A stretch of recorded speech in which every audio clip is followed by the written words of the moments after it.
Hi everyone, my name is Dragica Grozdanic and I'm working as a bioeconomy researcher within the Munster Technological University here in Ireland. We, as a part of the Mainstream Bio project, we are participating as a service provider but also as an Irish MIP representative. Regarding the service provider, we are offering service called policy review, in which we are offering a different comparative study on the different examples in the different EU countries, and then we are putting them or gathering them in one comprehensive report. Regarding being Irish MIP representative, we already supported 6 cases, 4 cases in the first round and 2 cases in the second round. Today, I'm going to share with you 2 testimonials from the services of our cases in the first round. First case, called Edible Landscape Project, received service on the guidance on the funding, which was provided to them by the Q Plan. The second example is Aglish case, which received service called Project Development, and it was provided to them by the Wageningen University. I am Katrina McCarthy. I am the Programme Director with the Edible Landscape Project. So we're a national education and training organisation. We're also a registered charity in Ireland. And what we do is we help groups and communities build sustainable food systems across the island of Ireland. And the way we do this is a really simple solution to a very complex problem, is that we plant edible landscapes and food forests across the island of Ireland with groups. And that's part of our call to action to help groups engage in practical climate action. The main groups we work with are school groups. We have a curriculum-led food forest education programme that we are currently rolling out in Ireland.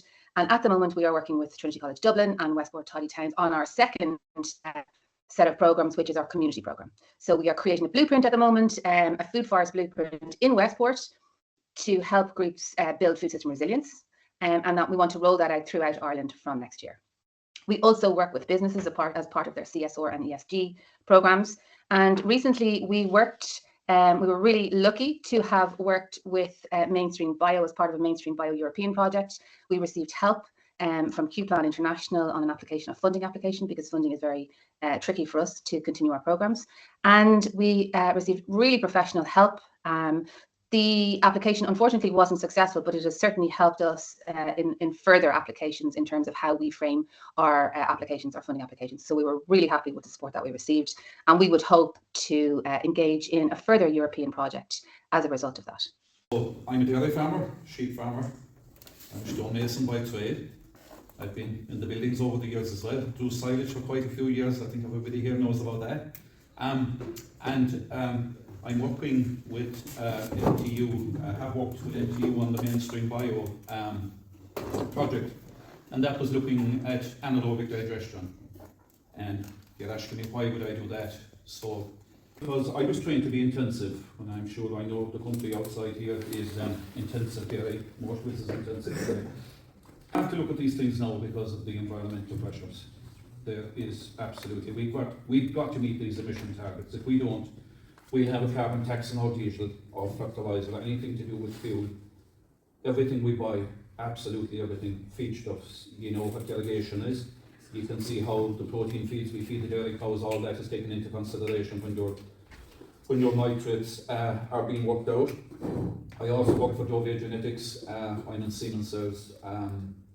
So we're looking at, the banding comes in there again for the different yielding cows and that. So I go to the Mainstream Bio, so I work with Debbie and James Gaffey, and look, we work with Jim, and we looked at what size would be appropriate. Like, could you do an AD for a small amount of dairy cows? Or would you need a couple of thousand cows? So what we found was, look, anything less than 400 wouldn't kind of be viable.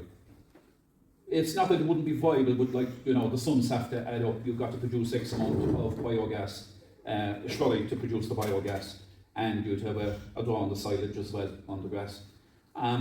It was very interesting, and if it will take 8 to 10% off our emissions, we really got to focus in on that, and go as far as we can, explore as much as we can to see what we can achieve.